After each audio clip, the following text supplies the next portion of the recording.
Beme no nyamfo bintina ya wahane. Na one why eya Professor Victor Kweku Bondzi Micah. Bema ba ema wakwaba. Eni sua point da no fo. Ema wakwaba. Ebu penyifo ni na ye mama akwaba tamasine madachie ene ye babe ye bedwam kasa kire try inaugural lecture ne koba ne sa eya na ye hia nipa bia wonimde no wonyamesuro na mansan ni no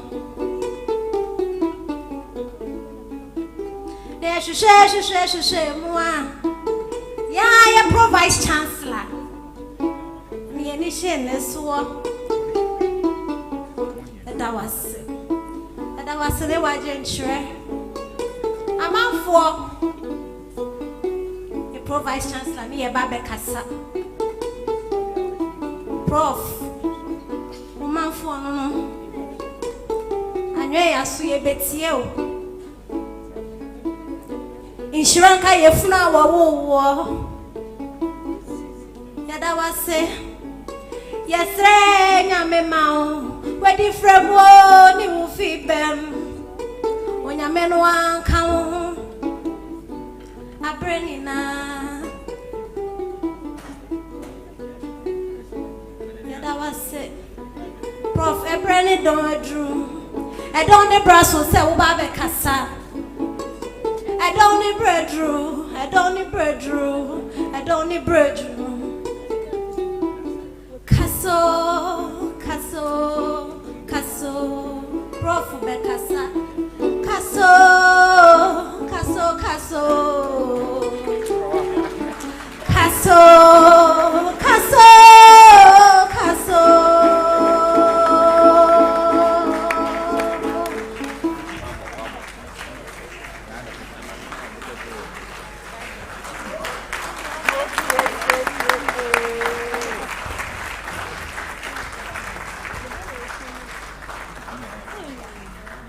Thank you very much.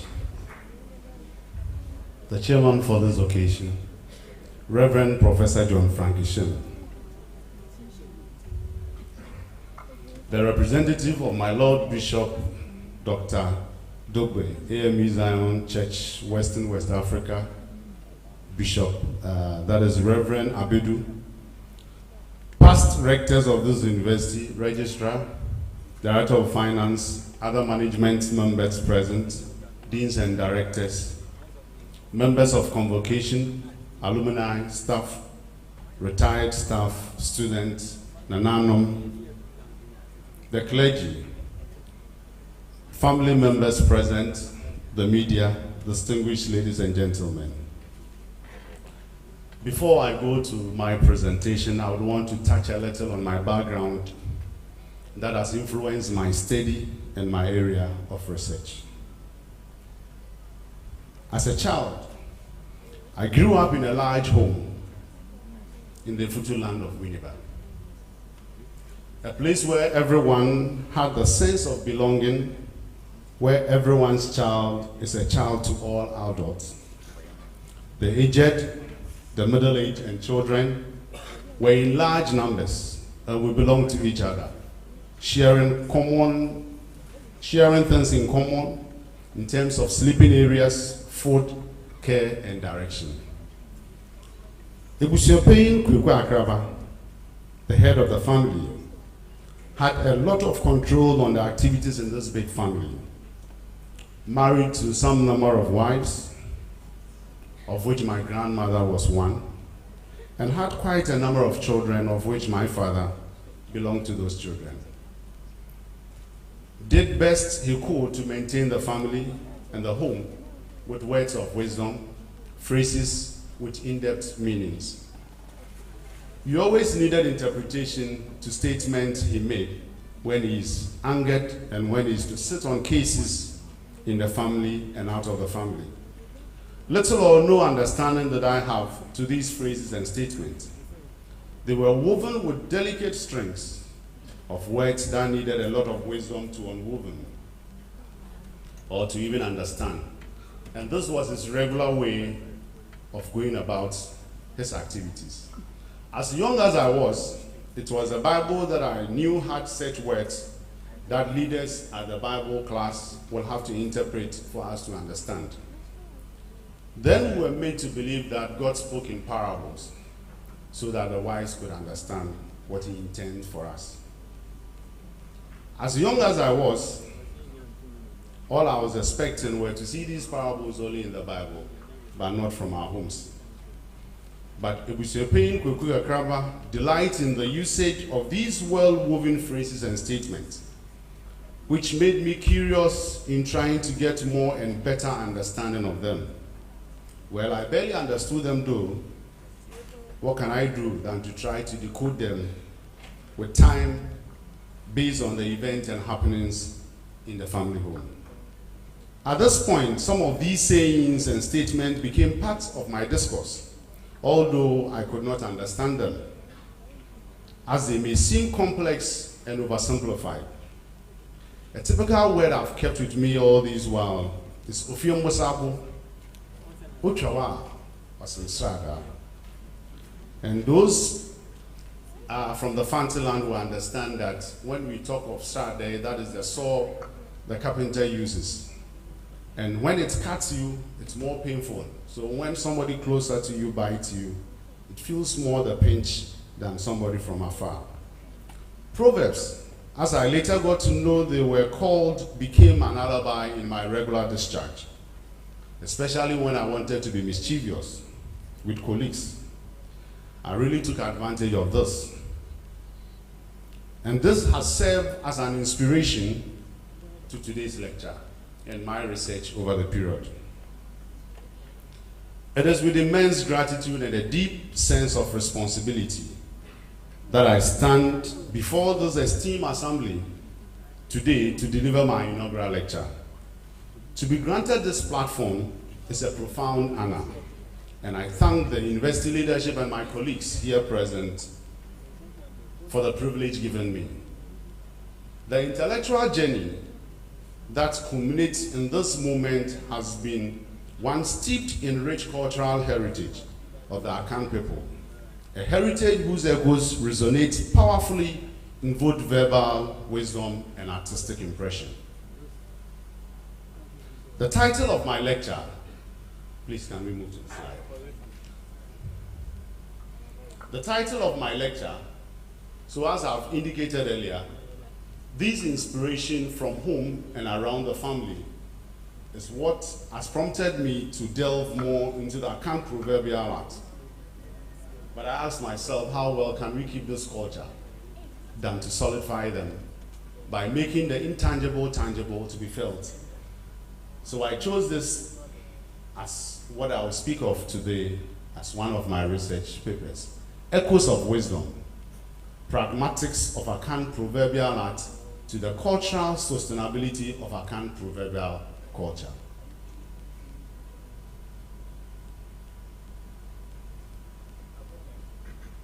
So we're going to go through this by this content. We'll be talking about the enduring echoes, the culture as a living heritage, the pragmatics of the Akan proverb, wisdom in action. Then we'll talk about the pragmatics of Akan proverbial art. Art as a pillar of sustainability. In these years and time, we always have to think of how to sustain whatever we have, be it the environment, concepts, designs, and ideas. Then we finally end with the artist as an agent, weaving pragmatics and sustainability. Then I will conclude.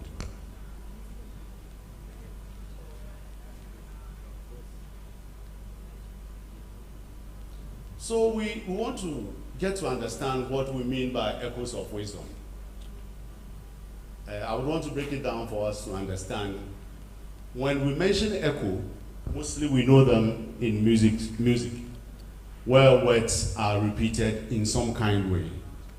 And we are saying that to understand this Akan proverb, then we have to think of the culture of sustainability.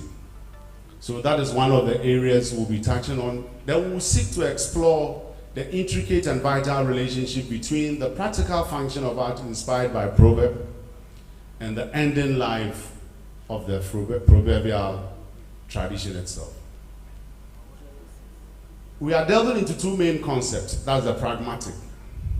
You bear with me that art itself is a language and it is used in context to achieve some particular effect. So we mostly we have a realistic art, we have abstracted art, and mostly the abstracted art comes with a lot of interpretation based on where you stand and what you are seeing. And mostly the abstract also is controlled by the material that we. In current times and changes, the youth seem not to be on top of proverbs or traditions. Anything goes. So that is what we want to look at. How well we will be able to preserve this culture, especially in this changing period of modernism. So we are looking at the enduring echoes. We hear echoes in sound and they last for a short while. But we are looking at a situation, these echoes will stay for a very long time so that generations unborn will be able to speak to. Yanka, 1998, 1991, 2012, and Ejekum 205, 2016 have documented proverbs and have shown how it permeates in the Akan life and how it's being used especially in the villages. And they say they are the palm oil with which words are eaten. Those from the villages will bear with me that some eat with raw palm oil, and they believe that it oils the truth for the food to go easily. The distilled wisdom of generation, the preferred medium for navigating complex social situations and benchmark of eloquence and cultural competence. So when I was talking about Opeyin Kweku, I mentioned the fact that when he needs to sit in situations and talk, he needed words of wisdom, not to hurt anybody or even create chaos at the end of the day. Furthermore, generational gap in understanding and valuing this heritage can arise, leading to what Yanka in 1999 termed as potential neglect. And we can virtually say that proverbs in the cities are dead and gone, unless probably in the villages. In the section 2, we'll be looking at the pragmatics of Akan proverbs, the wisdom in there, and the action that follows in the wisdom. Kofi Ejekum and Kwesi Yanka has extensively illuminated the multifaceted pragmatic function of Akan proverbs. And they have spoken extensively on how well this proverb can do a lot of things, especially when there are situations that you need wisdom to speak. You need them to guide you in whatever you say. One of their most prominent roles is to facilitate politeness and indirections. And this could be seen in some of the lyrics we see to the music that used to be played in the time of old. Unlike current trends, with a few musicians joining up with the old ones like Ampedu and staff, who gave us proverbs that lasted on our minds and needed a lot of time to unwoven them. Kenata, for example, has been a proponent of using proverbs in his music, where he talks about the fact that in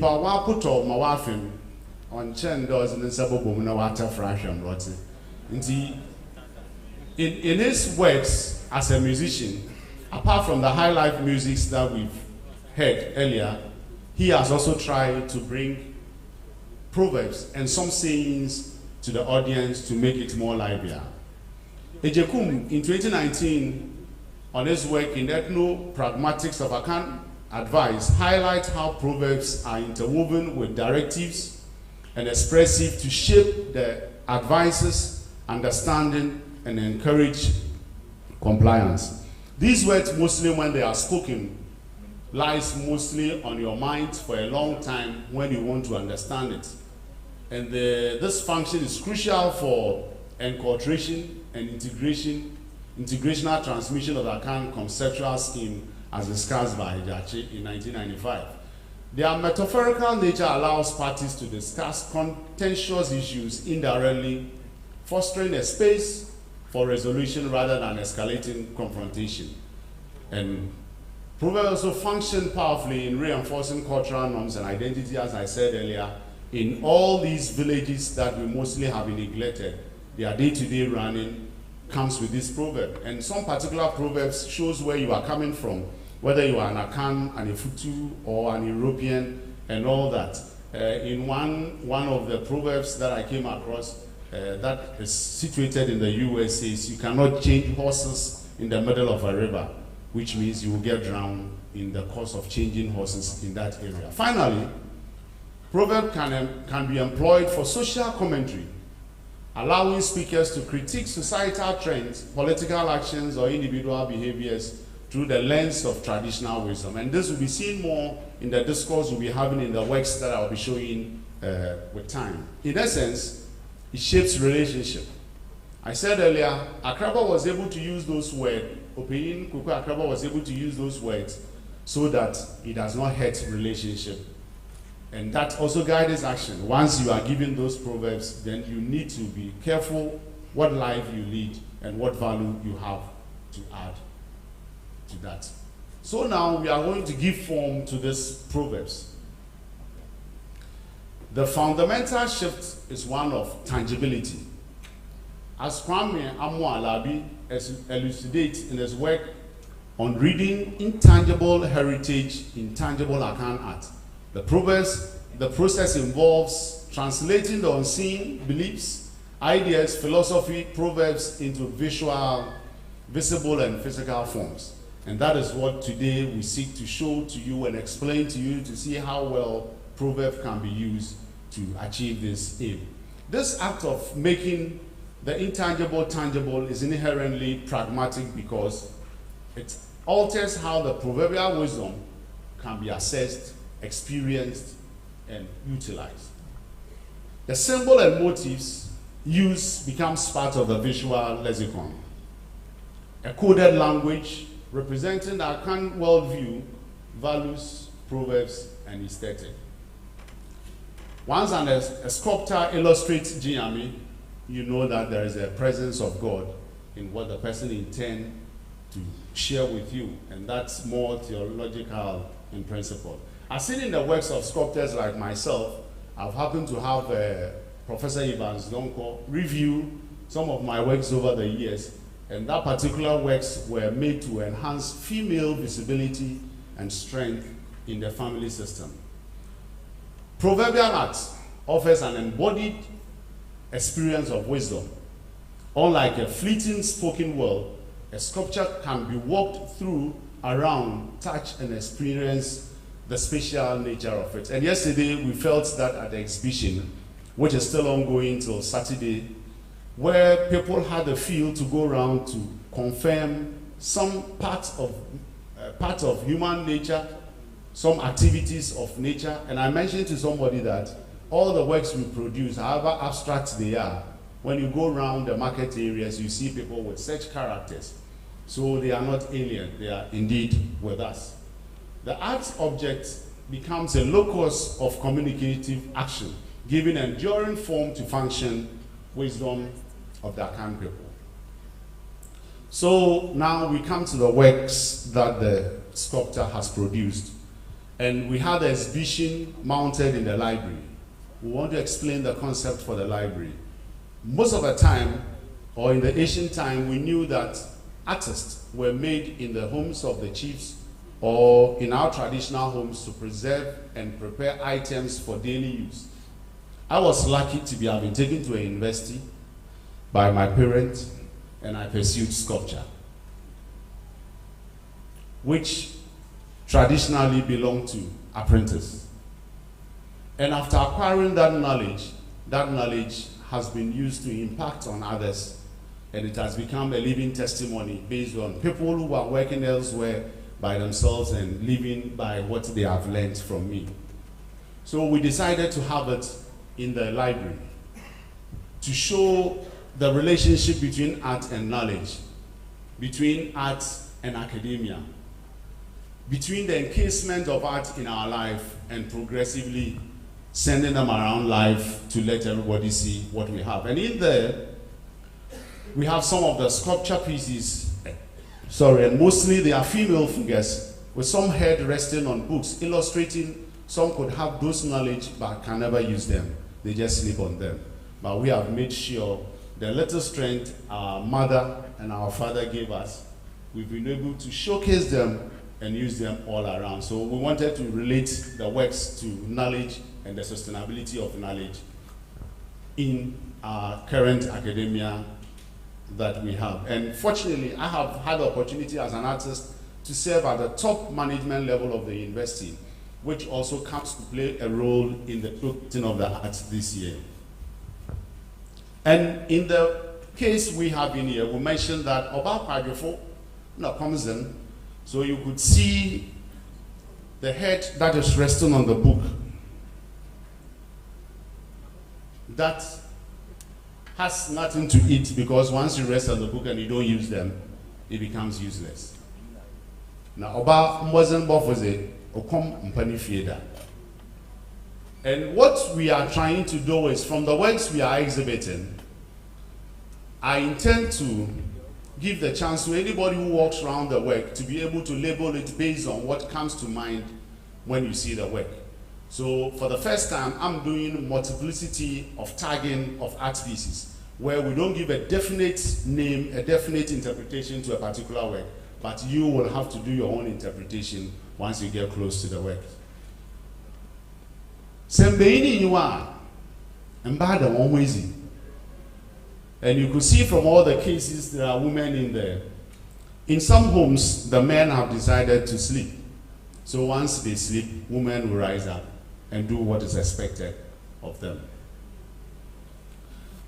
I go further to talk about Abankaba, with this woman with a hand raised up high. In one of the songs by, I think, Bob Cole, he mentioned that there is no way if you bear boko say abankabadaminsa. So we are trying to let you know the woman with the hands on top of his head is never at ease. If he was to be at ease, the hands would be by her. And before I continue, my motivation for my works are purely based on women, because of the fact that a very good relationship with my mom, and that is what encouraged me to work more with female concept. Now, she stood as strong as possible and took care of us as she can do, and for others as well. And she was like a man, indirectly doing all that anybody would want to do. But I mentioned that the feet there, also suma okwasia wonna na odwo na wasum is on joda usanda region about time obaba okizago okobo ball. And I wish somebody else could give other interpretation to this work and let it relate to himself or herself. I go further to show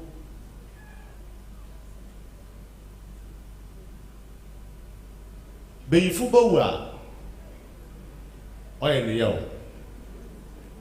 that has been illustrated with the red markings on top of the hand that has been folded at the back of the head. And as we end the conversation, you get to understand why some of these works.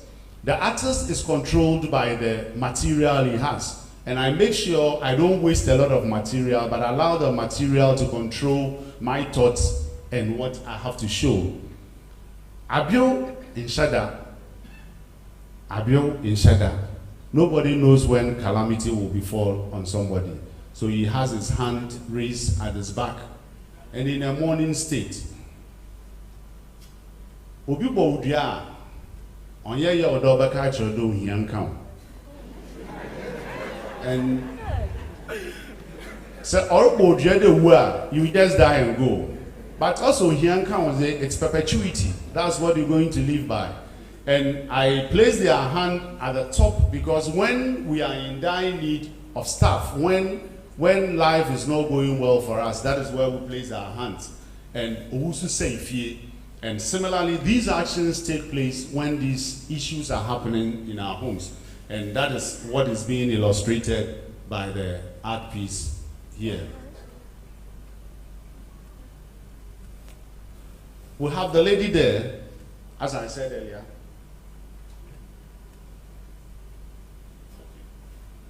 As I said earlier,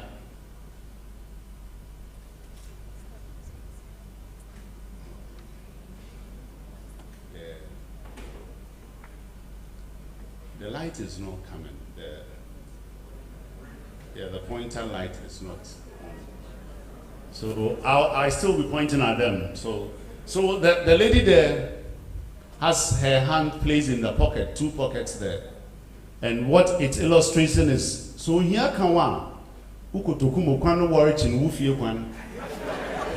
because you place your hand in there and can never reach anything than to push and push and push, and you can imagine how long you need to walk to wherever you are going to.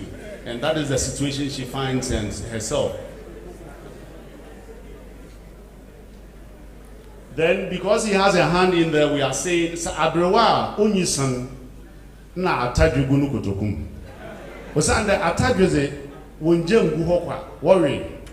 Na so ono nizi gunu kotokum anu achelo onyisan ze worry. Nti na wontuma wi atadwe.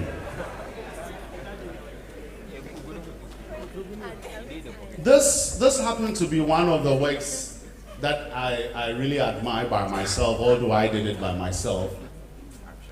Behind it, we are saying, "Atre bako fonfo, se bako fofo a, nje ohia de ye be nya atre krope wofi, nje odo bi egita na atre."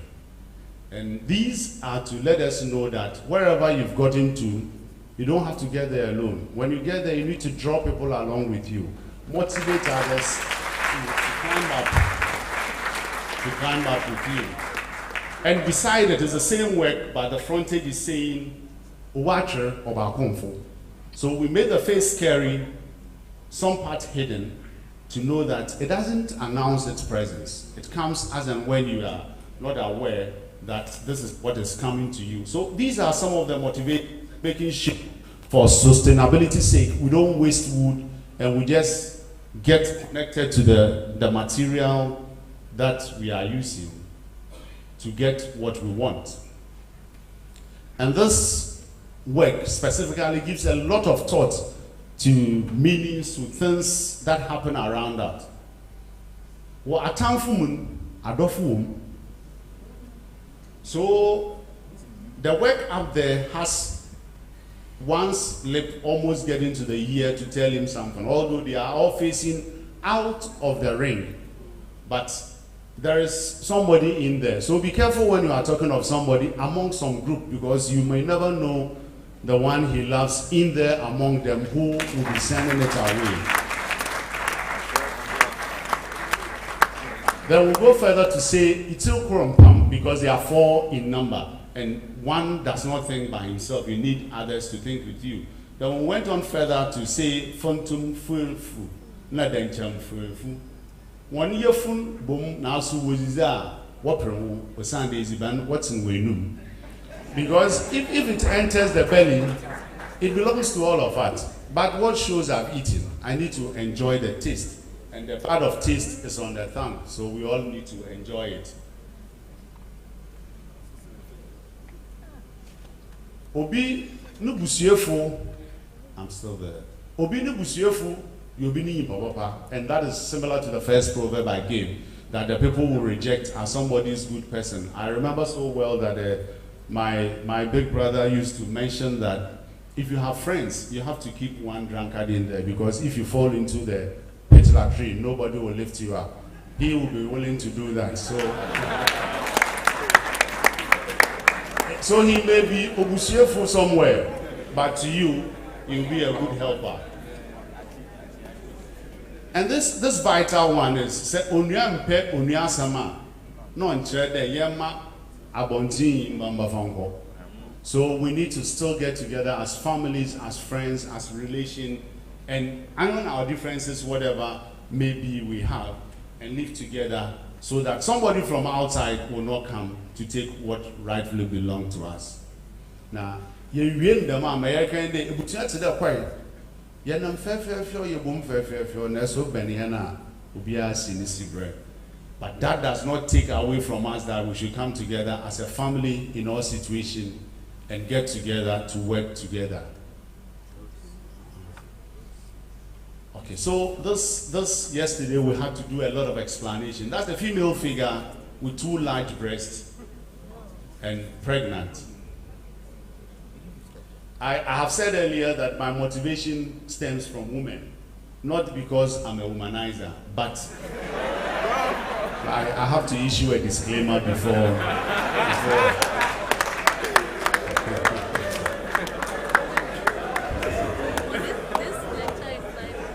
I need to issue a disclaimer before I'm taking some.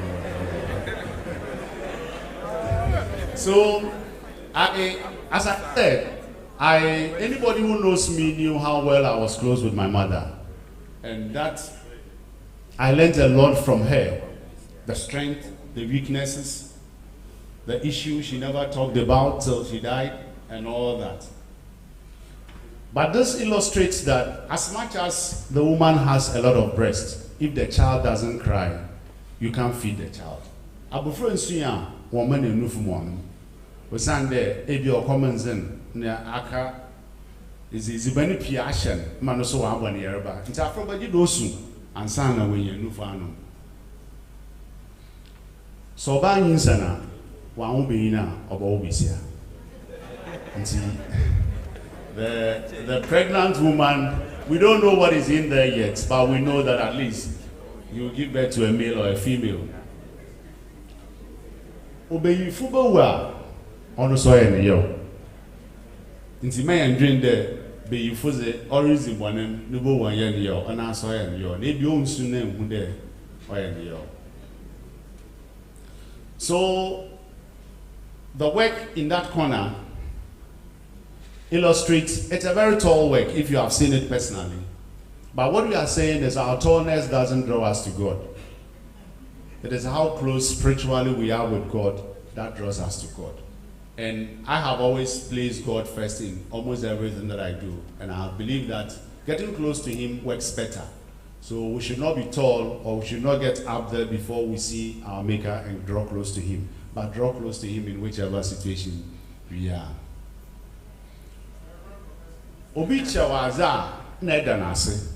And we are illustrating for the fact that when you get close to the work, it has 2 hands on at the top level of the head. And we believe that by showing appreciation is what we do by raising our hands high to God to tell Him that we appreciate what He is doing and has done for us. This other work talks about what the reason being, at times we talk too much as human beings. If you are tasting something, I'm not saying don't show the person the part, but keep it in the corner of your mouth, in the wall of your mouth, and enjoy a little and keep it to yourself. And you could see she's standing alone. And then se pekwaya jidenye ndua pii ka ho ansana enya kwaya na ibisu de wenuma na wototo obin ibi nda wenuma za wototo na ma na obin bezin da ma usande ibi nyi wenum okomsozo. Then we are ending the proverb here with enufu tabraba wonum no owura.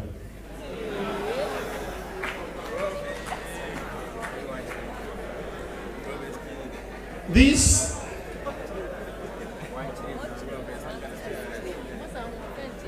at a point in my practice, sustainability became part of the thinking and the way forward.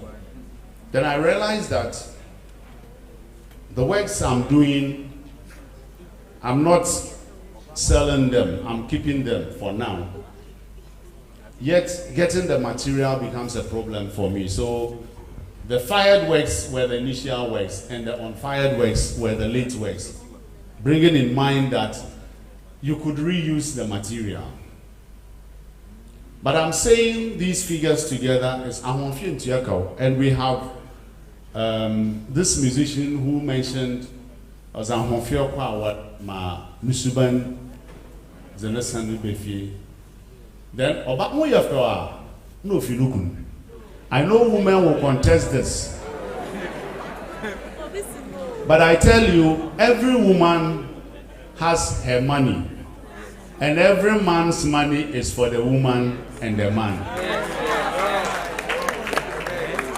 So directly or indirectly, we are part of your Ahonfe. No woman can take credit by herself that.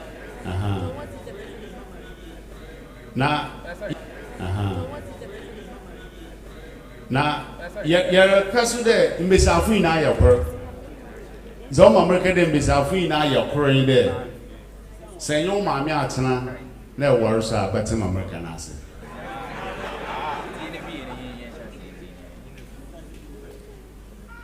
Now you see the figures are slim. There is a proverb that says, "In who be the na kada wafan." You need to compare to see that the person has grown slim or fatter. Into my father in Gado, Simisi Wafan, another wire cassette. I should have now, or don't increase one. Love starts so well, flourishes, you get to a point, and they start killing. And we have experiences, people have them. And I said earlier, say, meaning you are, and bad the one easy. I was referring to this lady beside me that, say, pain wofia. One kwa bwanu nkapenyansa tande peyin wo wencha na peyin na ene kasa nko bebi na nkafenyansa na mfam befie na yakasa chirenya. That is why she's looking up heaven, believing that God had heard prayers.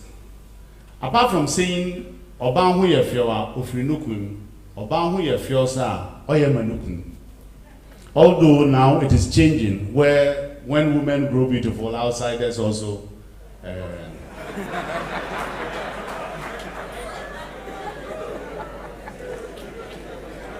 So, some of my earlier works were in pairs because I believed in dialogue, I believe in conversation, I believe in listening and having tete-a-tete when issues that you don't need to fight over things, you need to talk. So I used to have small works where I organize them together to say and send messages. And we have this one also in show currently. Also, we should learn to keep what our friends and our families tell us so that we don't tend to destroy homes and friendship. So I am a or a nukunaza. So ye nukunza or ye busiaza.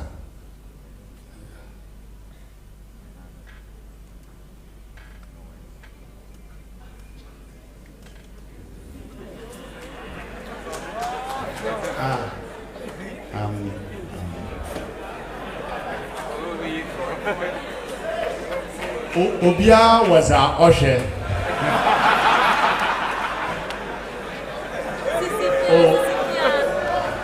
Obia was our usher. Osande, we have read the top one already. And Obia was our usher. Say Obia, Obini interest was our usher. And see, that is all I'm saying, that we all look at what we want to look at. Whether it is decayed, whether it is good, if it is, that's what we do. So please, can we go to the next one? I think the slide. So I have already said that, and I've said earlier that I have already showed the characters of my mother in a happy mood, in a sad mood, in that period, and that is some of the things I showcase. And you could see in all my works, I adorn them with markings, either lines and dots and all that. I want to say emphatically that as much as I adore women and believe they are strong character and all that, they still need the male character, which is the lines in there, to make them complete as human beings. Please, the next one. So this is a teaser for us. We've gone through all the works that we've talked about. So we send this home and look for proverbs to suit them. So art as a pillar of sustainability, ensuring that the echoes continue. Having explored the diverse pragmatic function performed by the Akan proverbial art, we arrive at the core thesis of this lecture. First and foremost is to preserve through materiality. As Labi suggests, the artwork becomes a legible document, a material anchor for intangible knowledge. And that is what we want to do. Looking at the discussions we've had, whether we use materials that are permanent or non-permanent, we could use video and pictures to also keep them alive and functioning.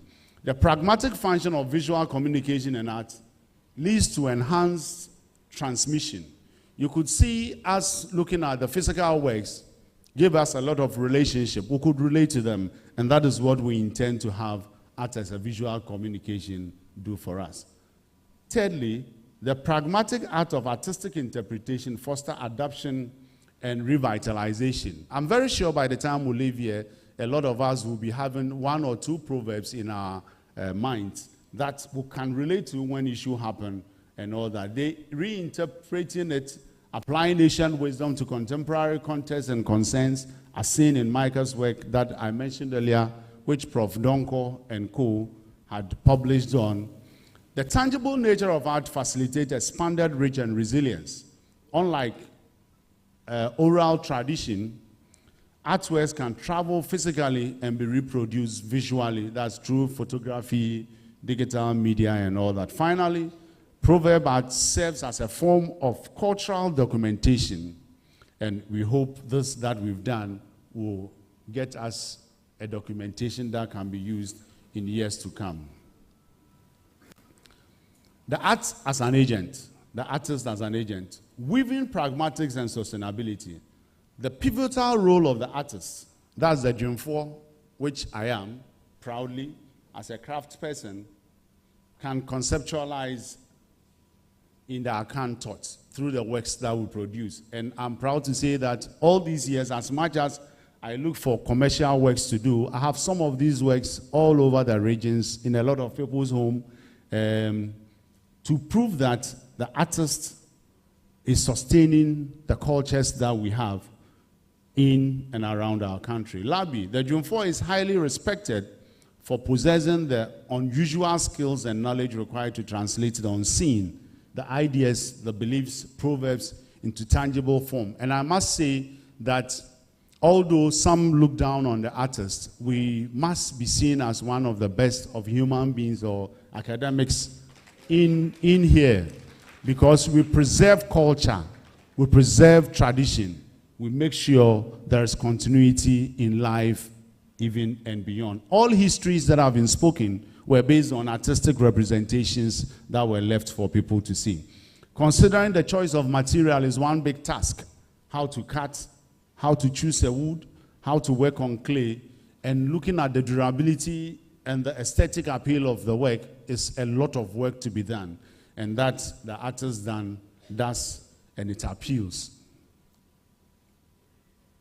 The artist therefore acts as a strategic communicator, employing the visual language of art to achieve specific pragmatic ends rooted in proverbial wisdom. My own artistic journey, as I've illustrated earlier, offers a case study in this evolving agency where I mentioned where I grew up, how I grew up, what was in my growing up.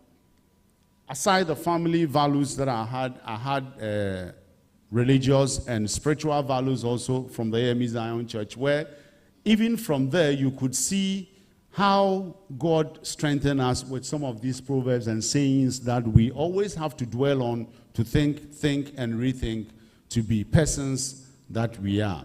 The artist also plays a crucial role in bridging tradition and modernity, and that's what we are trying to do currently.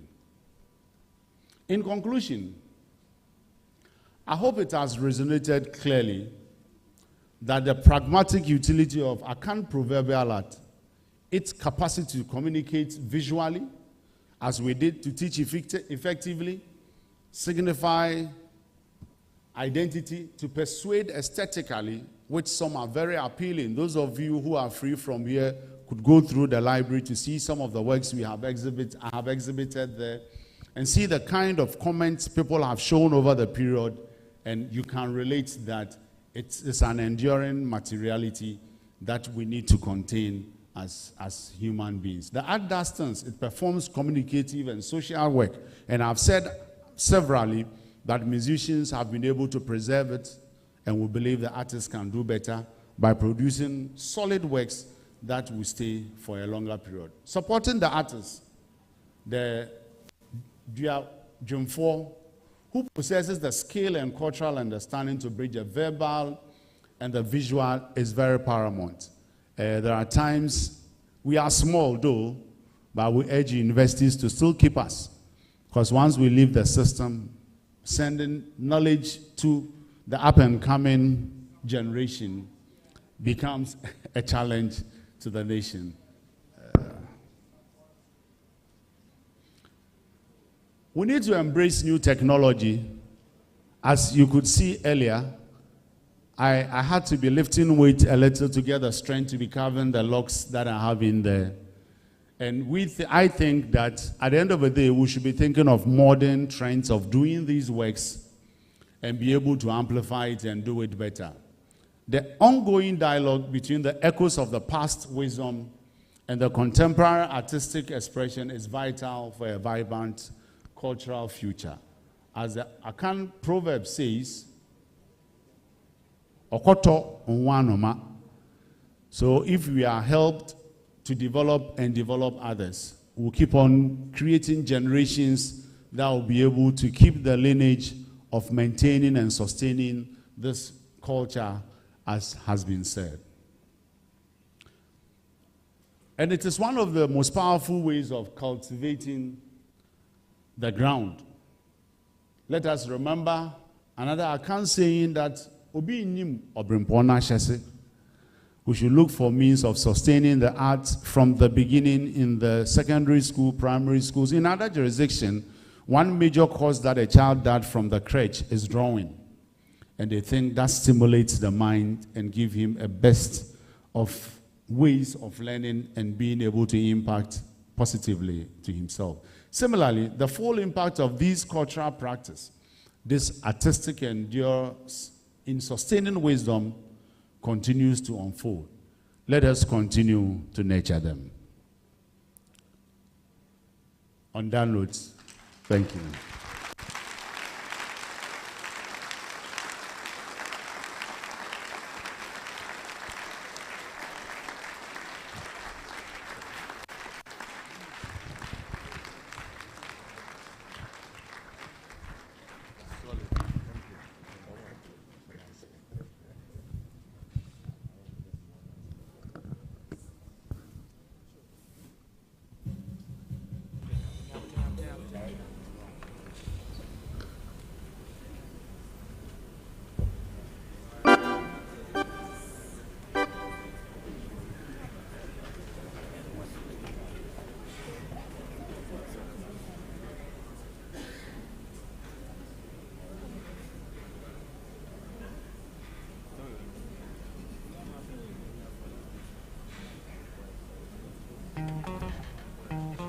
Oh, Africa. Time to wake up from your slumber. I was once a student of Professor Micah.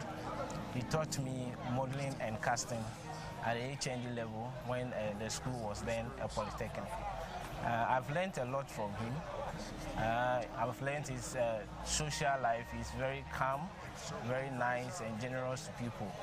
And through him, I've learned so much that it has benefited me as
Car number G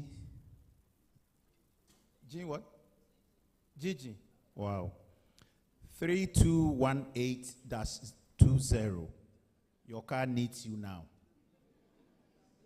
It's very urgent. The car needs you right away. Before we take a short video, let me give you this short story. Very, very short. Back in university, just like us, if you make a mistake and you are a secretary to a committee, remember the committee members, if you have professors there, they will have time for the minutes.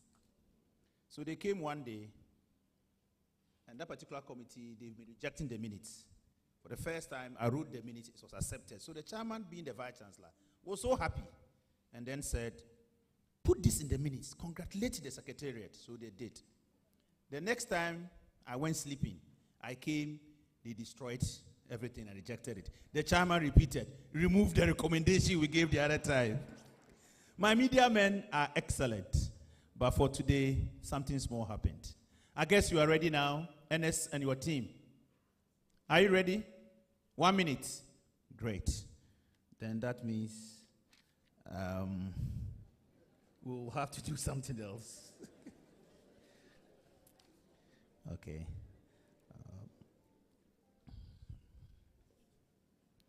We will definitely share that with you. Normally, in such programs, the lecturer has gone through what he has just shown us. For that beautiful piece of wood to become what it is, it has to go through a process. For that clay to be as we saw, has to go through a process. Our brother, professor, has gone through Onye Izo to reach here. So at this moment, with the permission of the chairman, it is time for acknowledgements. He has to come back to the stage to do a few acknowledgements. Let's welcome Professor back to the stage.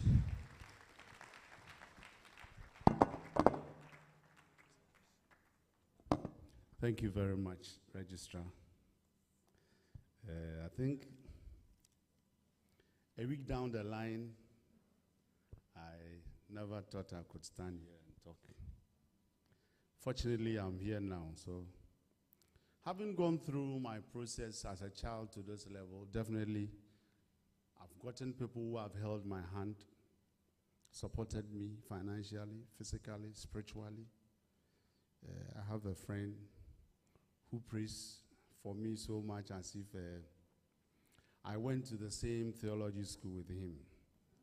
He does so well for me. But before I start showing appreciation, I'm grateful to God Almighty for bringing me this far. I always say that it's the small work I did earlier in church when I was a child. That is what is guiding me till now. I happen to have been in church like a church boy, morning till, from Monday to Friday evenings, and Professor Howard is here, he can bear testimony to that. When he was our big man then. I'll talk about him later. So I think God has been faithful to me. He's seen me through all this journey to this farm. And I want to thank him so much. And I owe my assistance to him, God Almighty. I said earlier, I have a very big family. And for people to travel all the way from Winneba to this place to come and support me, you cannot take it for granted. And I want to say I appreciate it. Forgive me, but I'll be mentioning names. Forgive me. At least today is my day, so I have the chance to, to mention names. I have Sister Na, as we always call her. That's my brother's wife, my big brother's wife. I have Sister Samachwa, who is a direct cousin. And from childhood, he's been there for me. I have Nenyado, Interkrufum chief. He's here with us. He's a brother too, he's a cousin. Then I have Richmond Mensah, Mr. Richmond Mensah, who is an in-law, and he's almost like a family because we've been together all this while. I have Sister Akusia. my wife's very good friend, so we tend to be friends with us here. I have original Kanko di Kanko, Mr. Kanko Atta. That's my brother as well. And Mr. Archibald Fifi Bondzi Micah. That's my elder brother. Thank you so much for coming all the way from Winneba to support me. I said earlier that I would talk about Professor Howard. He stands in here today as the family head because Ebusiapin Ham is not around. So he's the one standing in for the Ebusiapin, which I was made the Ebusia Chami, although I've not been so active these days. Growing up, we had just a little people going to school in my home. Then we grew one day to see that Professor Howard has come home with the title doctor.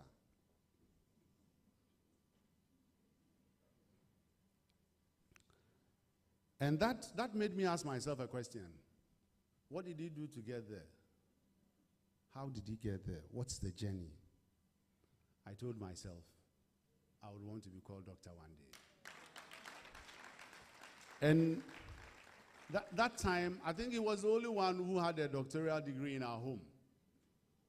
And it's a good thing for us. And I think that is a great motivation to some of us to have gotten to where we are. And he is a professor of mathematics at University of Cape Coast, just here. Yeah. A lot of our statisticians here went through his hand, so they know him so well. Professor Ya and all that, they know him. Thank you. So, as I was saying also, I went to school at Life Corps. I think I have some of my mates here. Oh, okay. Georgina is up there. One of my mates from Life Corps Preparatory School. That's where I began. With my secondary school, I don't talk about it so much because I happen to have been through a lot of secondary schools. So I hardly know the one I should choose, but I was at T.I. Media Potty. I was at Ghana National College. I was at Straight Road Secondary School. Then I was at Agri Memorial Secondary School. So talking about them, I think Swiss School, I was there because of my in-law. I didn't do well at National, so I had to go and repeat a whole year with him at Swiss School. Then when he was a teacher then. Growing up, as I said, I was with Zion Church, and I appreciate it so much to have seen a lot of the Reverend ministers here. It doesn't come so easily like that, and I really appreciate it. I don't take it for granted. I have Reverend, the names, please, if I don't remember your name, forgive me, but I'll point out to. I think I have Reverend Abedu. Reverend Abedu, he's representing the Lord Bishop here with us. Then I have Reverend Sylvester Donko. Yeah, I'm with him on a board at Agri Memorial AME Zion. Then I have Reverend Abeku Agri, Dr. Abeku Agri. He's at Commander Training College. Ola Training College, sorry. Then, Reverend, yes, please. Can you stand up for us to see you? I've forgotten the name, forgive me. Okay. Reverend Abrokwa, yes, welcome. Then I have Reverend Dr. Ben Obin. He is also a doctor in mathematics at Amstead. Yeah, but he's a Reverend Minister at the AME Zion Church. And my friend I mentioned earlier, he's my wife's very good friend, so we tend to be friends. He's Reverend Akwa. He prays so much. He doesn't get tired. So Reverend Akwa, please, let's see you. As growing up, I came to Takrady to make a lot of friends, and I have quite a number of them here. Forgive me if I mention nicknames, but I want to appreciate them because they've been there for me in good and bad times. At times you have a lot of challenges, you go sit with them, come home, and you tend to forget your challenges. I have Lion here with us. Yeah. Then I have Dr. Obi, Pharmacy Council Chair for Western.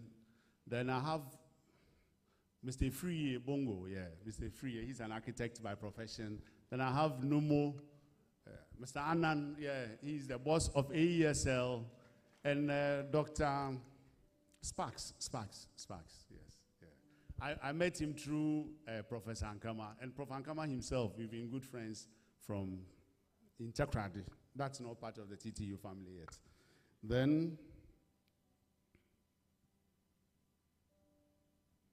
but please, before I continue, I may forget to mention some names. Forgive me if I don't.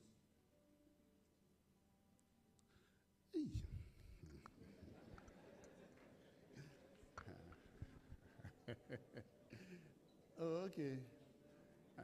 I think, no, he's my father, so he will forgive me. I have Reverend Ben Kofi and the wife. I saw him, but my mind went. Please, Reverend, can you be upstanding for them to see you? Reverend Ben Kofi, he has been like a father to me. He was in Winneba church. That time I used to go to church a lot. And the wife is...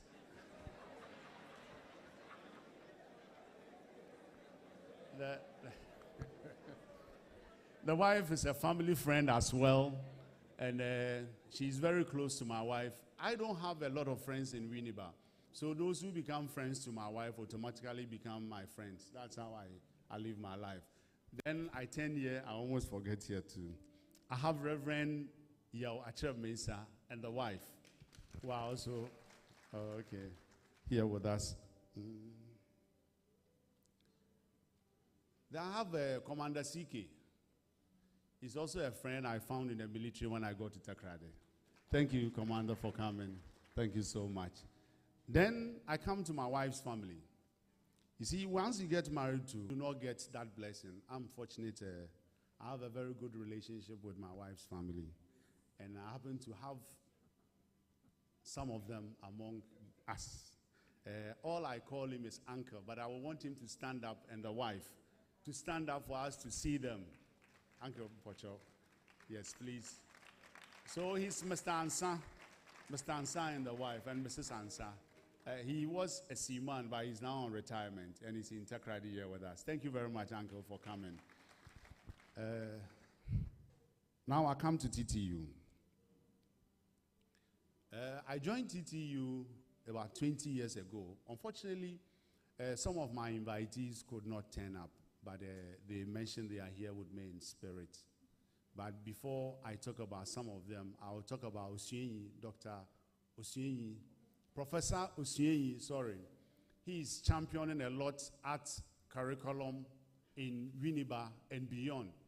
I think he came to reignite ATAG. It was virtually dead. He came to reignite it, get some publications done for us. He is currently championing a Center of Art in Winneba University. I hope I'm correct. Yeah, so please, Prof, kindly let us see you. That's Professor Osuenyi, a great man. Then when you come to TTU, as I said earlier, I came here some 20 years down the line. I came through one Professor Edwin Bujawa. And Bujawa just held my hand and showed me the path and brought me here. He was my lecturer, though. And I've enjoyed a lot of blessings from him and Pelempe, although they are not here, and Zen and Okumate. And these people really have inspired me in my artworks and all that. And I think they've been one source of inspiration for my practice and my survival. Because I remember Bujawa introduced me to the sale of work. And so I never kept any art piece until recently. Whatever work I did, Oko would say, if you can't sell it, it's not an art piece. So I do works, I sell them. I do works, and I sell them. So I have quite a number of works in people's home. And now that I'm leaving office as a Pro-Vice Chancellor, I think I have to revisit that and strengthen my art practice. TTU, first, I want to mention the Vice Chancellor, Reverend Professor John Frankishen. I have had a lot of privileges some vices have never had and will never have.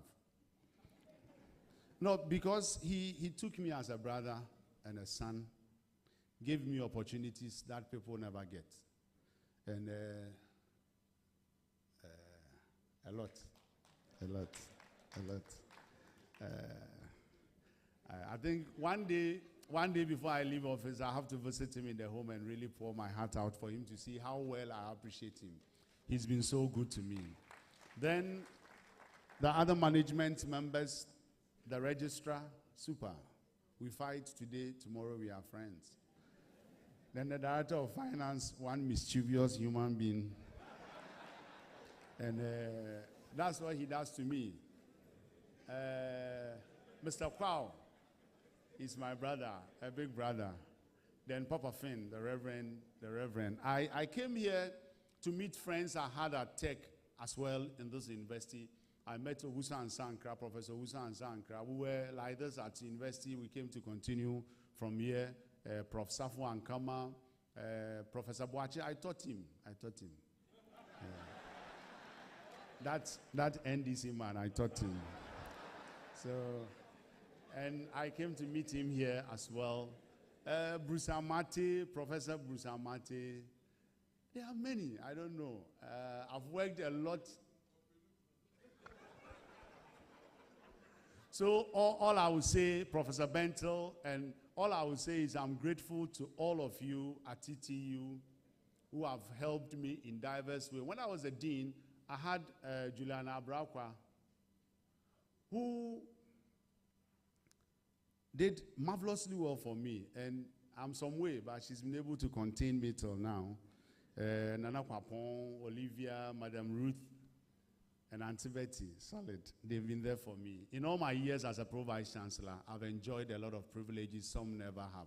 And these people gave me the support to let me survive.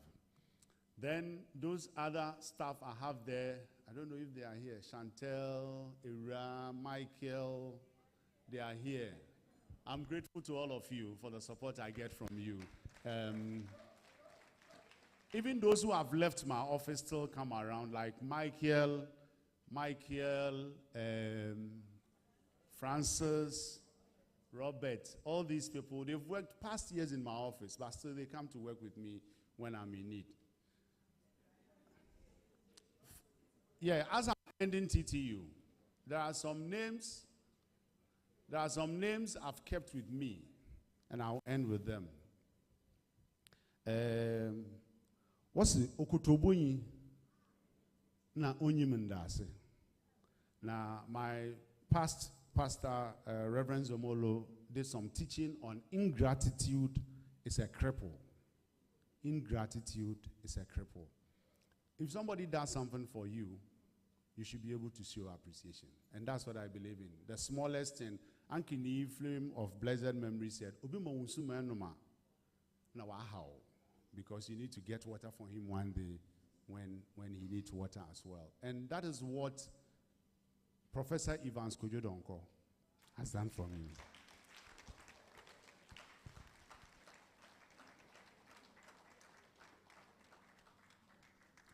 I really appreciate him. And his friend Sofo Elijah and AB. Finally, before I sit down, I think I'm one of the most difficult person to live with and a simple person to live with too. Because I normally don't get angered, and when I get angered, I travel for years, months, and all that. I want to show appreciation to my wife and my children, who have tolerated my excesses and have been there for me.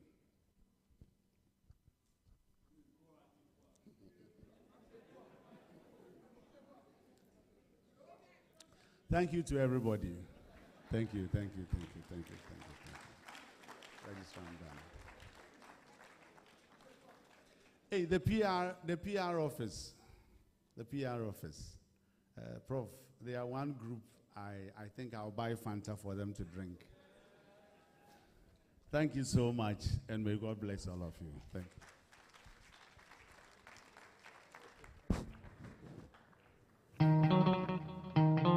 Oh, Alpha. I think we will see. Time to wake up. We're slower. I was once a student of Professor Micah. He taught me modeling and casting at the HND level when the school was then a polytechnic. I've learned a lot from him. I've learned his social life is very calm, very nice and generous to people. And through him, I've learned so much that has benefited me as now that I'm a worker at the Takoradi Technical University. With me and him, we have been colleagues, and also he's a father to me. For him to be a professor of art, I think it's a great thing, and it's also an idea for me to also move on in my personal career as a sculptor. My name is Professor Kweku Bondzi, Head of Department of Sculpture Technology.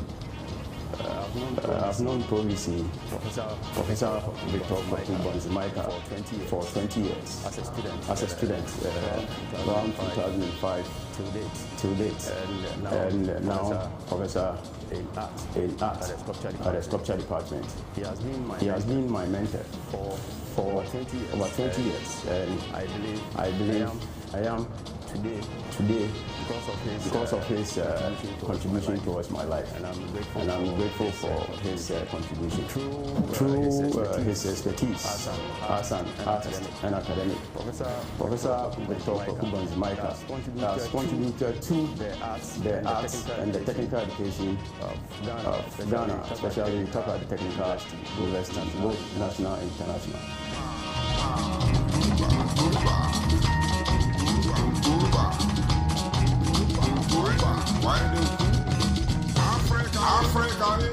Currently, I'm the head of Department for Hospitality Management Department. With regards to Prof. Micah, that's our Vice Chancellor, I see him more of a brother. He's very good. He's approachable. Whenever we are in need, especially before me becoming a tutor treasurer, he was a former tutor chairman, and he really helped me. He guided me. He directed me as to what to do, what not to do, when to release funds, when not to release funds, and other things. And it really helped me in my tenure as a tutor treasurer. And secondly, in terms of academic activities, especially when I became the HOD, because he deals with mostly about academic activities. Whenever I call him, he will just tell me, okay, I will write this one on paper. Okay, WhatsApp me this. Before you hear back, then the response you have already received it. And it has really helped me in my tenure as a HOD. At the time I joined the University as registrar, the VC had to travel to China. So basically he kind of welcomed me, and then we sort of kick-started the whole process of university administration, working together as colleagues and as my boss. Personally, he has had some kind of impact on me. And his cool nature, even when sometimes he gets angry, you may not get to know well. He would take things sometimes personal, sometimes he will get closer to you to advise you, because really he's been in the system for long, so he understands the dynamics of the system. It is common knowledge that sometimes when you join an institution for the first time, you are poised to make an impact, but as you bring about change, occasionally you can also make mistakes, and he's been just a guardian when it comes to that, to say that, look, we've tried this before, it didn't work. We may try it this time, but let's do it slowly, or let's do it with some kind of caution. As a Prof. Chancellor, I see a gentleman who is very hardworking, knowledgeable. One thing I admire about him is that he picks things very fast. This institution used to be a polytechnic. They had their own ways of doing it. Some of us joined, and we needed to import a few ideas to make it a fully fledged university. And anytime we met at that personal level at meetings and what have you, his contributions are always remarkable. He has a very good foresight. He has the energy, and he's ready to learn. Genuinely, as you say, he's a team player. He is somebody, if you give him an assignment or a task until it gets done, no rest. And he's somebody you can trust when it comes to issues of handling resources and things like that. I have had opportunity working closely with him at various committees, and in all that, I should say he's been a pillar. He's been somebody who really has what it takes to lead. I must say at private level too, occasionally we disagree as a gentleman, but one good thing about us is that once we exchange our ideas, it doesn't get into our presence or our relationships. The next moment we see the two of us, moving together and all that. Most of us black people. He has been my motivation right from the scratch. I'm delighted to see such his prolific contribution towards the arts, and I say Today he's coming to give his inaugural lecture. We are so proud of him because we know that he's one of those people that when they are climbing the ladder, they pull others along. They don't just go there and they just close the door. They pull others. And I'm very sure as he's going, he's pulling all of us. We are so proud of him. Prof, we wish you all the best. Ayiko, Prof. Really has been a blessing, and some of us on the fight to has pushed him or encouraged him to get to where he has gotten to. So for me, it's a joy seeing my boss, seeing a brother, somebody I've worked closely with today, clamoring his journey as an academic and wanted to do an inaugural lecture. I can only say I wish him well, and thereafter may the good Lord strengthen him, give more that he needs to remain a professor that is envious to TT, Ghana, and for that matter, the world.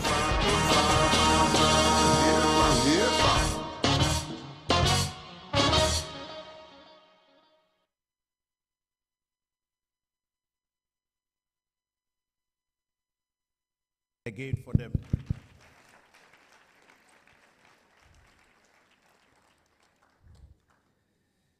At this point, we've gotten to the critical moment where we would have to perform the academic ritual.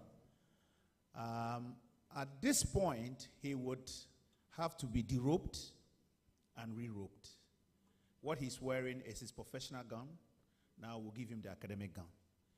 The background to this is that it is only people who have done what he has done today who can touch and robe him. And in this university, we are lucky and blessed to have two of such gentlemen. We have our own Vice Chancellor who is chairing this program as, in the local parlance, we call it full professor. But it's nothing like that, actually. It's a professor. So we would humbly invite Professor Micah to step forward. Protocol team, please get ready with his new gown. And the chairman, Vice Chancellor, Professor, please. But he has to be supported by another full professor, Evangelist Professor Joe Texan.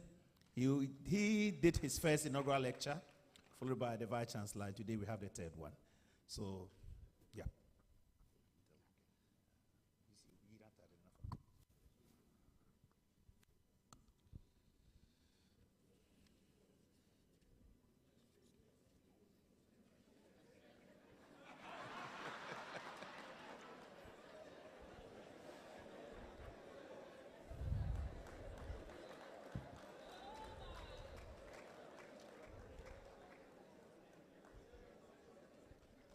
Yes.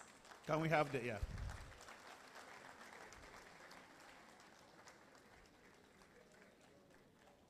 For us, we have a small tradition in here. The two of them will usher him into his new seat. So please assume your seat as professor. Third in on the roll.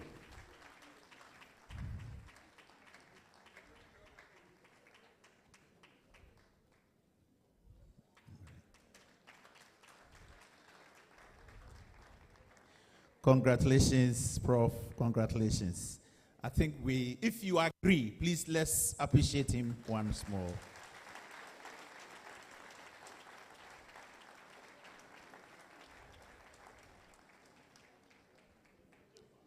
Congratulations.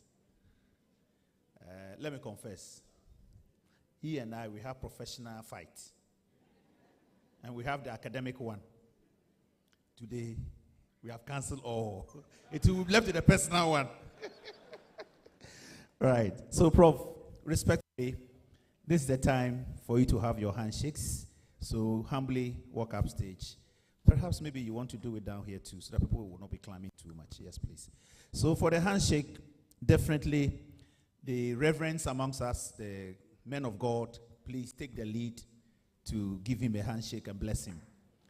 In no order, quickly let's do so we can save time. If you are with the clergy, the Vice Chancellor himself is one of you, so he says, take the lead before he will join. Yes, yes, yes.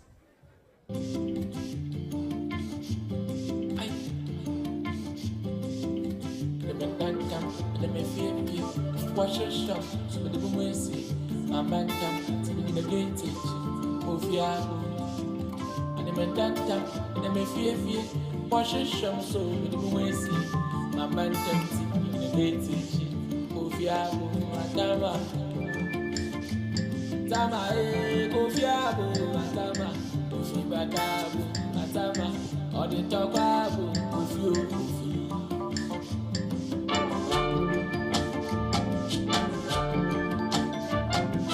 Professor Kweku.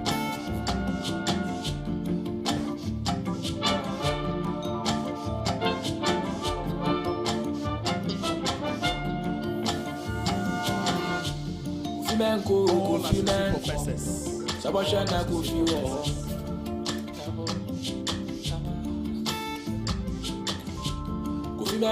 Kofi menko, sabasha kofi wo.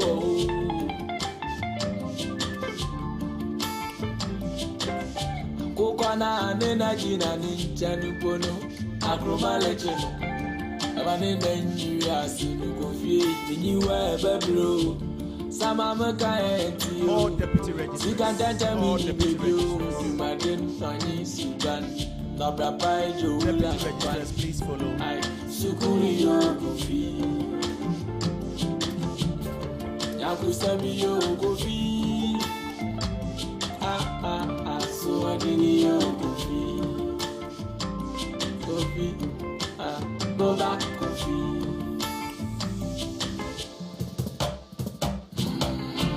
Holders, directors, journalists, please, you may join. Then we humbly invite office holders from other institutions. If you are a registrar, Prof, Chancellor, please, you may join.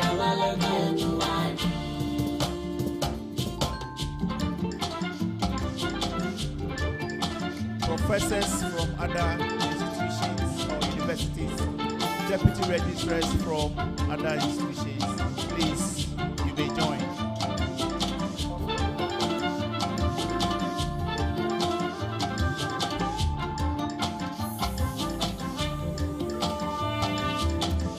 Betty Beni Media, Betty Kala, Betty Jankama Modia, Beye Oju.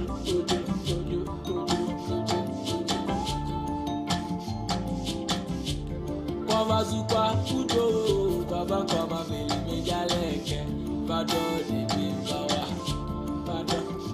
bawa. Kwazukwa kudo, kwaba ngoni meli mejaleke, bado debi bawa. Kwazukwa kulia.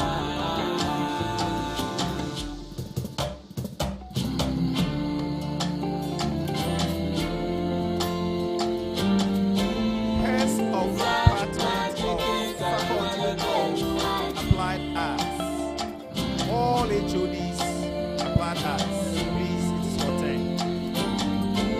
HODs, applied arts, it's your turn.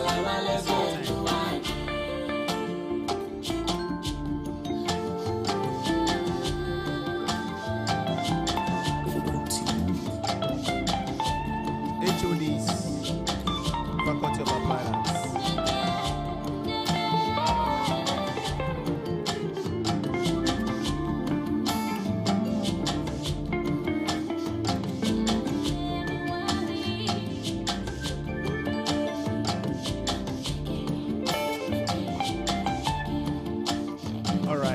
This is a special one. Can we let the music go down a bit. All management of Agri Memorial, if you are here, management. Okay. Then now, Abusiafo, family and friends from near and afar. Those of you from abroad, Winneba, Apam Junction, you are all welcome. I know some of your family members, I told you that we'll fight. Apam Junction, you're all invited. All right. Slow Family and friends. Slow down. One step at a time. Slow down. Slow down. Nation.net. Life will be simple like ABC. Now should be my fan high to the chemistry. Adi, we are seeing a man now. What she should be. Inti my wabre when you go to Wendy. All I want is now money. Friends to be the family. There's a mina. Yeah, one with me. And the DJ put the come on my walking. I don't care. What they might be, what they must say, do they scare me? I don't care. I mean, who get what you pass me, no concern me. I don't care. I tell you, say, who do what you pass me, no concern me. I don't care. What they might do, what they must say, no, they scare me. If they give you all the money, make you get. But the next morning, yeah, you don't go away. You go by me, you go take, nah, you don't go take. It means say, life is precious more than money. I do what I can, I don't worry. Maybe I was storing, Timada solid. Mama be mommy pressure, forget you be they do my thing. But they did but I don't come away. Forget you be they do my thing. But they did but I don't come away. Your baby no one do again. I beg no candy you say. One step at a time, slow down. You look too serious, so I say. All I want is now money. Friends to be the family. There's a mina, yeah, one with me. And the DJ put the come on my walking. I don't care. Yes, it's all right. It's okay. What am I saying? Do they scare me? I don't care. I mean, who get what you pass? Thank you. I don't care. I tell you, say, who do what you pass me, no concern me. I don't care. What am I do? What do I say? No, they scare me. Download exclusively ZackNation.net. Give me a day to more. Give me a day to more. ZackNation.net. Say, mama, we are my Jewish. At a man, come, I also know what I know soon. Lawyer would then go on. Ijamowada bomi message sana nyami kuani pada sengi dole yako sama na mapo fi ezi ayampo akayampo nipanyo ayampa wakayampa de nipanyo sama na mapo fi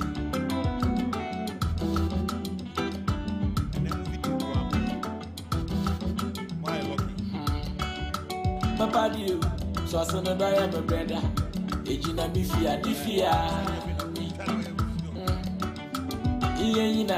Ya brother, Bonga. Now, today, special and very special. We are doing it this way, the handshakes, and after that, some presents.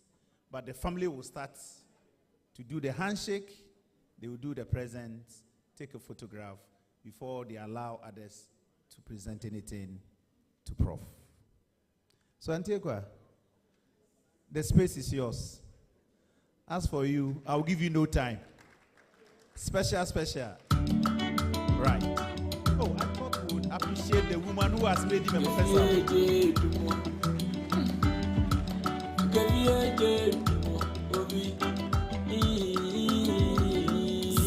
SuckNation.net. Say mama uye majushi.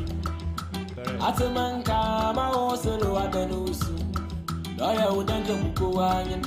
Ijamo wada bomi mbachimi. Sana nyami mkuwanyi pada senyi doleyako. Samane na mabe ufi. Ezi ayampo akayampo nyipanyo. Ayampa wakayampa de nyipanye. Samane na mabe ufi.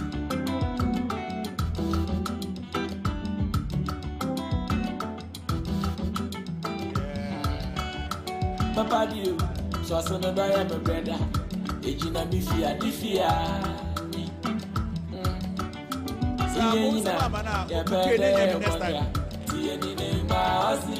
Correct. That's great. If Prof has made us proud as management, what can we say? We have a citation. When I'm a good desert, when I'm a madam Saba, I want to have people share. Nakuji Binyamina, Nakuni Mulukofiana, Nakusi Mukan, Yampam baby. Yes, please join me here. Me, when it's about 2 o'clock, my English is not good.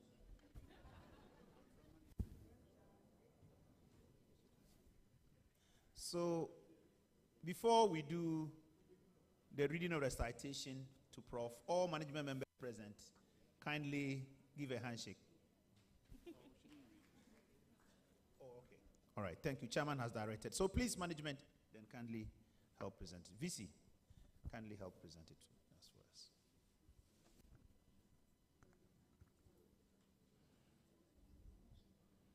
Department of Sculpture, please get ready. Department of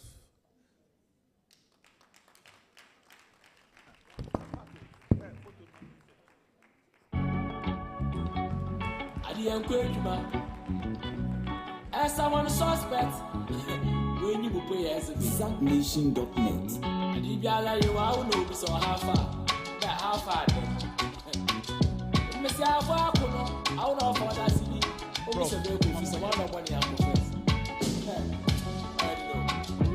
then Faculty of Applied Arts, you will follow.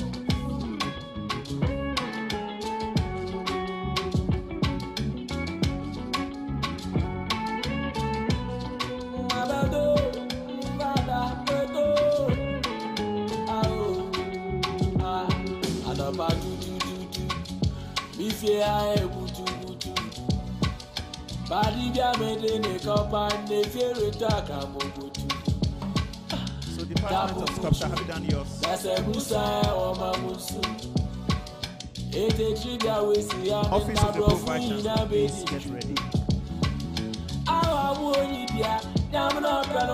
Faculty of Business, lace your boots. Yes, he may be a memia. That's what I Office of the Prof, Chancellor. I made that one send me a neighbor. I want to send me a neighbor. I want to send me a neighbor. Feel it, I want to send me a neighbor. I want to send me a neighbor. I want to send me a neighbor. Baba,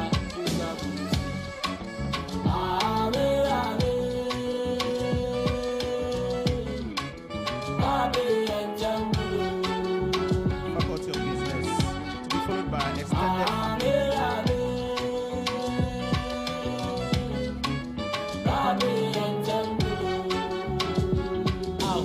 Life I deadly, last so I bloody. Miss Council Trust came out to my die hobby. They be an ability time in the boy, member how margin. I'm out full of my life. That's all about my man. Life in this shit, I don't go. Life I am motion walk from my mammy do Family, extended family. Bemensu, now so much I should show man, no I didn't sue. We are see a soon or Brana bomb Sakura, that boy I do. Life in your clear, life I play, life I there, but you better play. I'm a that one send me every neighbor. I want send me every neighbor. I want send me every neighbor. Feel it, I want send me every neighbor. I want send me every neighbor. I want send me every neighbor. Papa, who's up?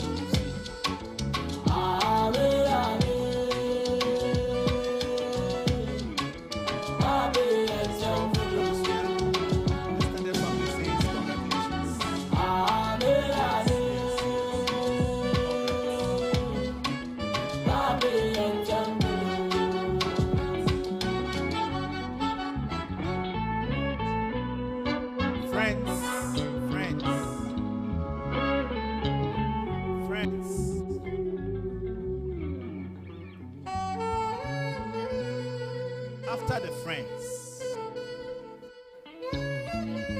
Download exclusively zapnation.net. Made up of the teaching fraternity. So to tag and lace your boots.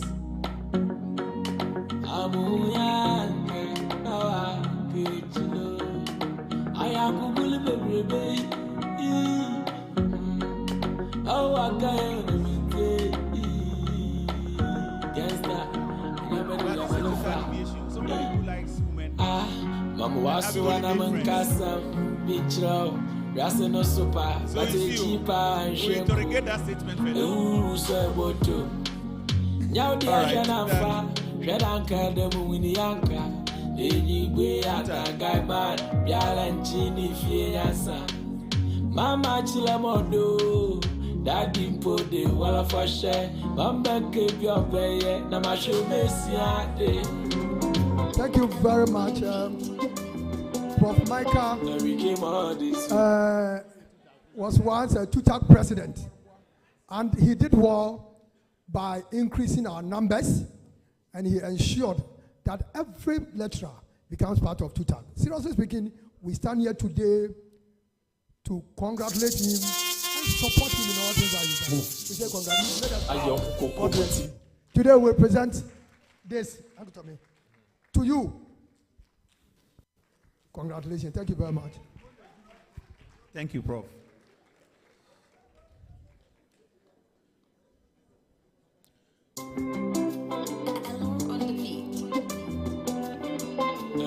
All right, so I think at this point, Prof, you can have your seats.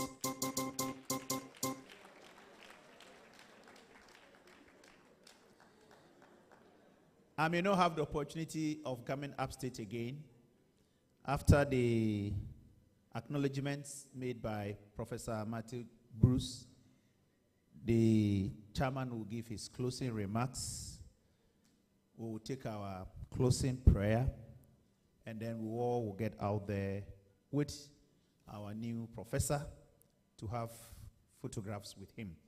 So those of you who have not had the chance, there's still an opportunity.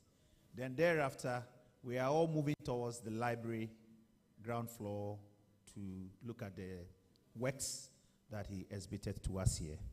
We need to go and see them. So at this moment, with all due respect, Prof. Amate Jr., Bruce.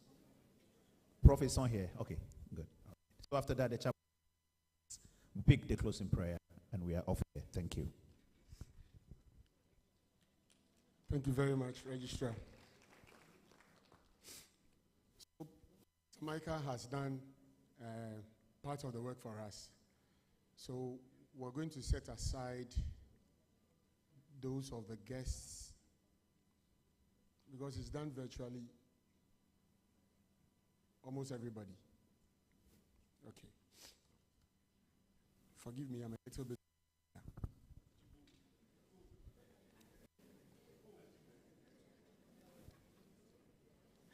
God forgive you. So I'll start with the Faculty of Applied Art. Members of the Faculty of Applied Arts, kindly rise for us to acknowledge you. Day is your day, Faculty of Applied Arts. Okay. Give yourselves a better round of applause, please. Kindly resume your seats. Thank you very much. Next is convocation. Convocation.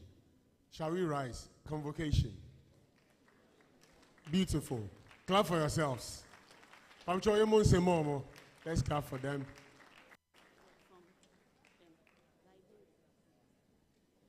Okay, that's fine. Kindly resume your seats. Thank you very much. Convocation.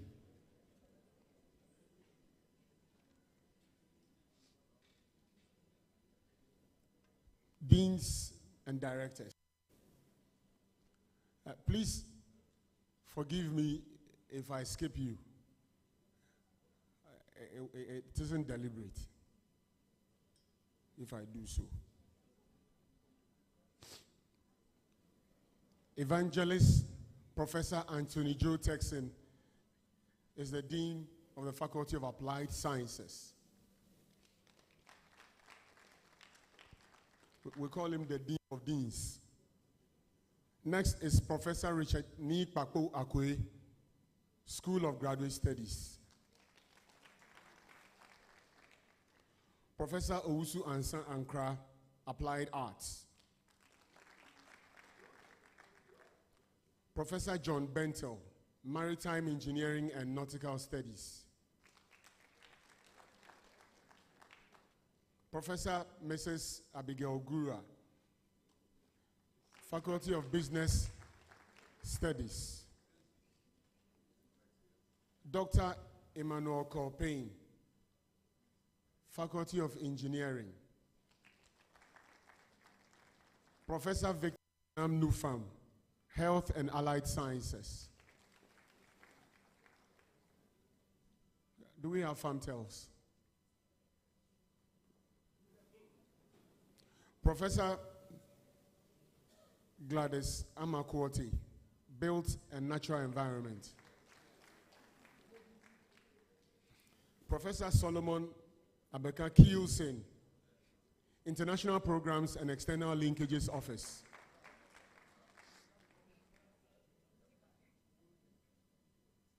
Professor Mami Fuankruma,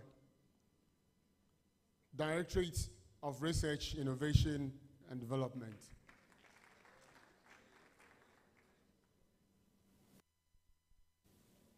Professor Andodo, Center for Gender, Disability and Advocacy.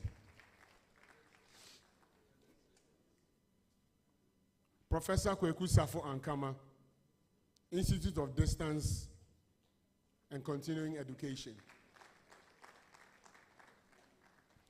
Professor Ebenezer Boache, Quality Assurance and Academic Planning.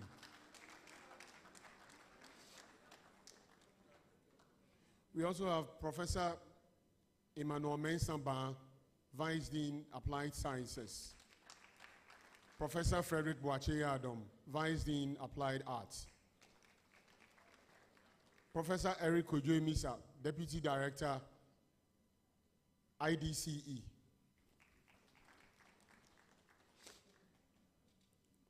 Professor J.A. Ador, Deputy Director, DRADE.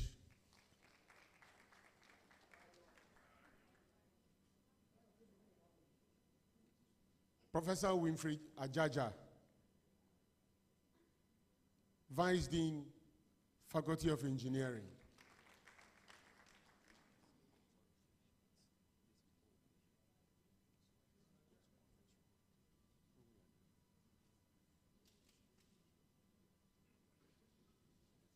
Okay.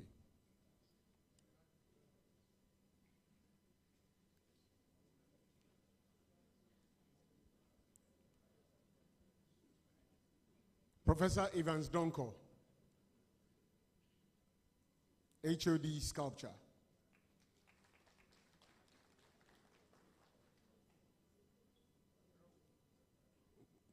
We also have Professor Francis Eya Mensah. Is he here? Oh, thank you, Prof.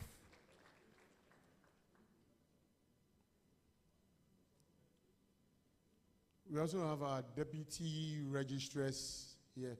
So, Deputy Registrar, Public Affairs, Mr. Joseph Oti Esrifi Mensah, Deputy Registrar, Academic Affairs, Mrs. Olivia Asare, Deputy Registrar, Faculty of Business, Mr. Solomon Owusu.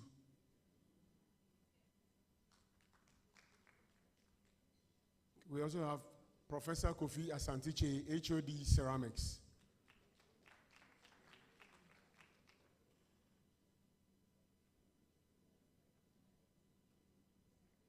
Okay, we also have some of our retired professors around.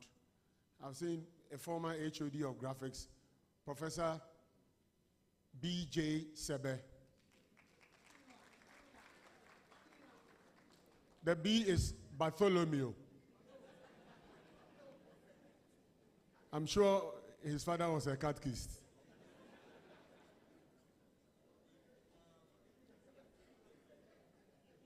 Management. Okay, we also have the Executive Secretary to the Vice Chancellor, Dr. Juliana Abrokwa.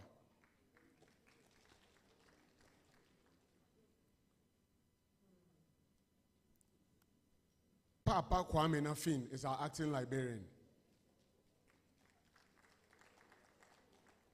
Engineer Philip Kwao is our Director of Works and Fiscal Development.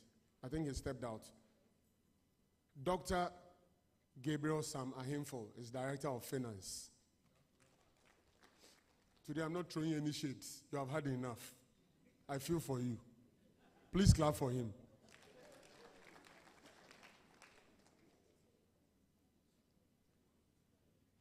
In Ghana, everything is possible.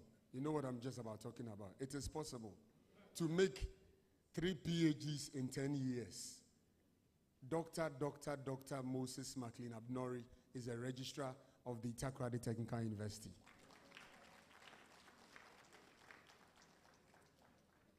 Now to the man who has led us to a path of glory and continues to do so. The Reverend Professor John Frank Shen is the Vice Chancellor of the Takoradi Technical University. Your friend is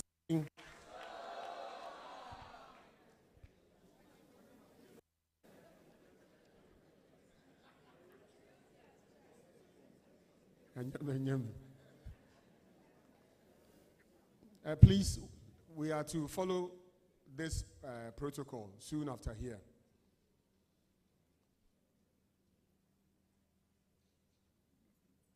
The following are to go to the council chamber. So the council chamber is on the first floor of the new administration block. The first floor. You know, first floor, when you say first floor, it is different with the Americans and different with the British. So with the British, the ground floor is ground floor. And then the next is the first floor. I'm explaining this because the one on the ground floor is academic board chamber. That is different from the one on the first floor. So when you do the first climbing of the staircase, that is the council chamber. The clergy, council chamber. Management, Nananum, family members and invited guests. As I say.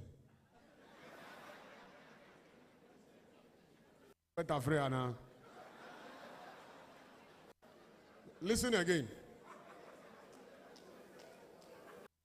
Council chamber, the clergy,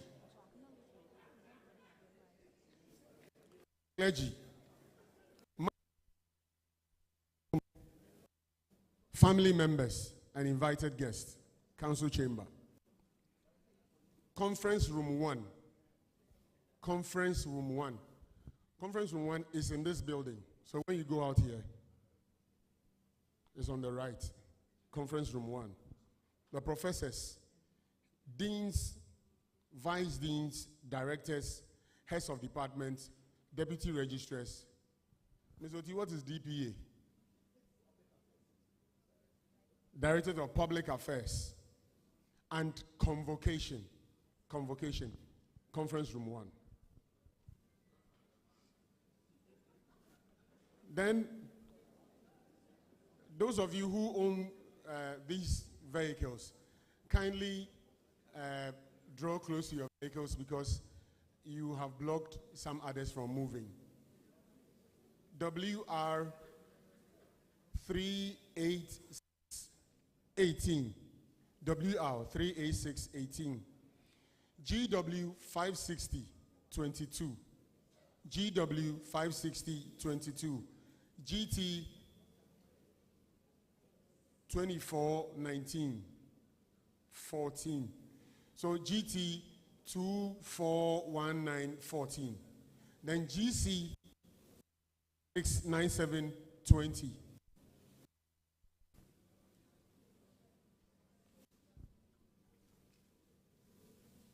Amanda, I'm told you are here. Oh, Give him a round of applause. Another very close friend to Professor Micah. He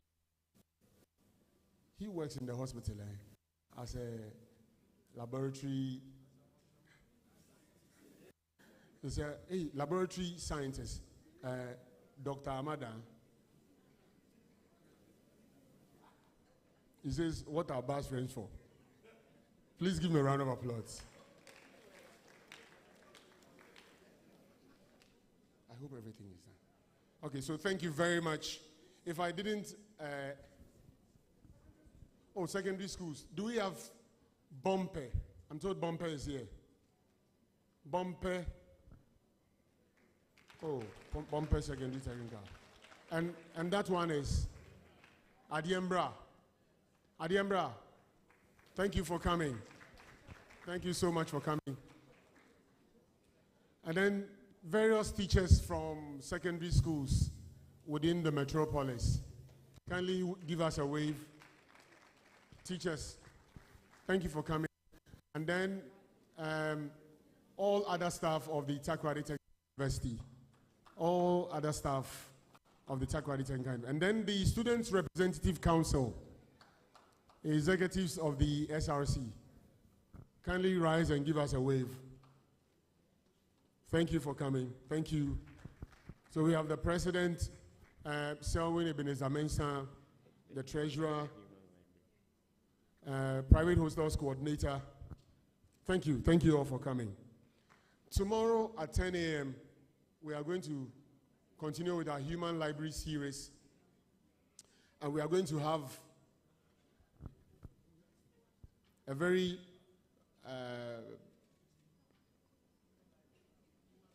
big man of God, let me put it that way.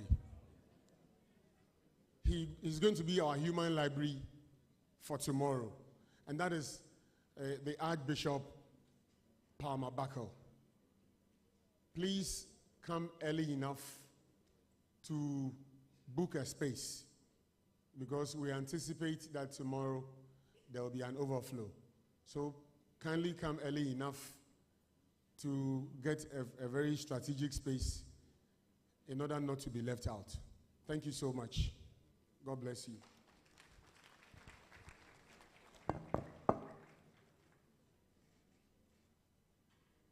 Would you clap for me? Thank you very much. Yeah. Professor Victor Kweku Bondzi Micah, thank you for delivering powerfully the third inaugural lectures. Let's clap for him. Let's clap for him. Normally, after inaugural lecture, you don't ask questions. So I believe you have demonstrated that you are a professor in this area, the arts and culture. Clap for him. Clap for him. You know, during his presentation, I realized that Ghana, we have a rich culture, and therefore we need to let people know, especially the youth. Now, because of globalization and urbanization, these rich things are no longer taught in our homes and all those things. So I believe the Faculty of Applied Arts and Technology, you have to take this step to try to encourage young people so that you can catch them young to learn. If the parents are not doing it, as a university, we should be also doing it. Let us have an open day whereby you will exhibit this powerful artifice so that people will learn. And then, Prof, you know, some of the proverbs, we left some out. So I will not ask you why you left it out. But I believe all these things are echoes of wisdom. And then, as you are aware, there is a proverb that we said, actually, so now that you have climbed your ladder as a vice chancellor, and you are living for another person, as a prophecy, for living for living office for somebody to also climb. You know, it's wisdom. You know, if you don't have all these things in place, there will be chaos. And if you look at our forefathers, they taught all these things so that we should learn and then try to make our environment safe. So that is why we have all these things there. So let us demonstrate some of these things, artifacts, so that we can learn and grow as an institution. So thank you very much. And I pray that we will have our 4th inaugural lecture. The person knows himself. He knows himself. He knows himself. So I believe this year you have the 4th inaugural lecture. This shows that the university is maturing. And I believe the associate professors, you will also grow, become professors, and then we move on from there. That shows how dynamic the university is growing. So thank you very much for coming, and God bless you all.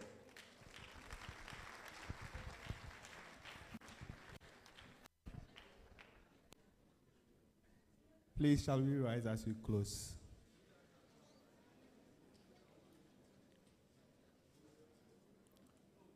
Father, we thank you for such an awesome time where we have had wisdom demonstrated.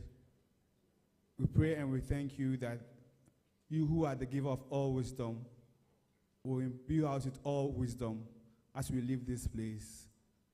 We bless you for journey mercies for those who are traveling far and near. Thank you for your blessings over this ceremony. In Jesus' name we pray with thanksgiving. Amen.